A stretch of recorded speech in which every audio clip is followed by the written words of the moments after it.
ئەمجا نور و ڕۆشنایی قورئانەکە لە ماڵەکانماندا لەکەم لە ناو نەفسی خۆماندا لە دەروونماندا پاشان لە ماڵماندا پاشان لە کۆمەڵگای کوردستانیماندا ڕەنگ دەداتەوە.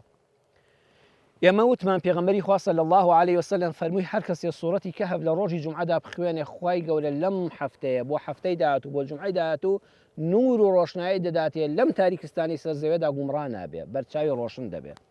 ئایا سوورەتی کەهف باشە قورئان هەمووی پەروەرەکەت نییە؟ بەرە وەڵڵا. بۆ پێغەمبەر صلی الله علیه وسلم ڕێک سوورەتی کەهفی دەستنیشان کرد.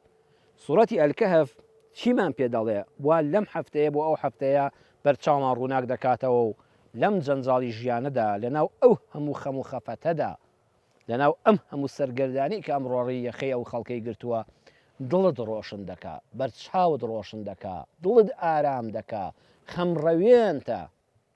سوورەتی ئەلکەهف، ئەکەهف نەک ئەلغار، چونکە دووشتمان هەیە. غار ئەشکەوتێکی بچکۆلانەیە قەڵشی شاخێکەی سێ چوار نەفەر دەبێتەوە. کەهف گەورەیە، دەمێکی بچکۆلەیە کە دەچیتە ناوە شارێکە لە ناوەوە، خانوویەکی گەورەیە.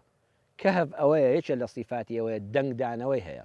ئەها بچۆ ناو ئەشکەوتێکەوە بڵێ ئەڵڵا، دەنگێکی گوێ لێ بڵێ ئەڵڵا، بڵێ باشم، ئەڵێ باشم، هەمان دەنگ دەداتەوە. ئەشکەوت ئەوە سیفاتێتی. پێمان دەڵێ ژیانیش ئاوایە، چی تێدا بڵێ قەرزێکە و دەداتەوە جارێکی تر.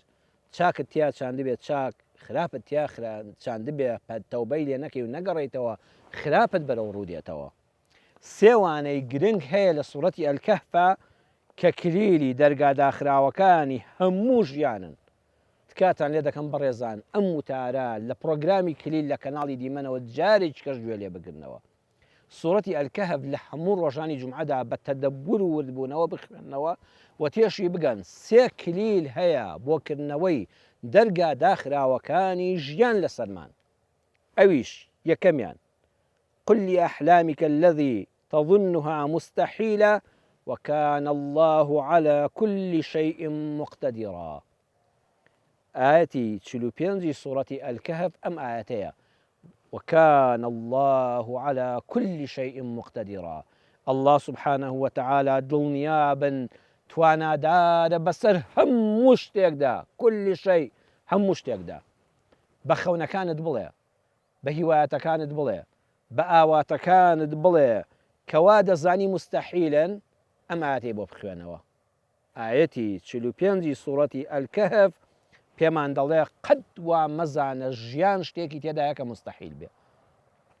ئامانجەکەت ڕەوا بێ، هەوڵی خۆتت دابێ، دوعای خێرت کردبێ، گەشبین بی، مستەحیل لە ژیانان نییە. خوای گەورە هەڵسوڕێنەری گەردوون دروستکەری تۆ هەموو بوونەوەر مستەحیلی لەلا نییە. وەکان الله على كل شيء مقتدرا.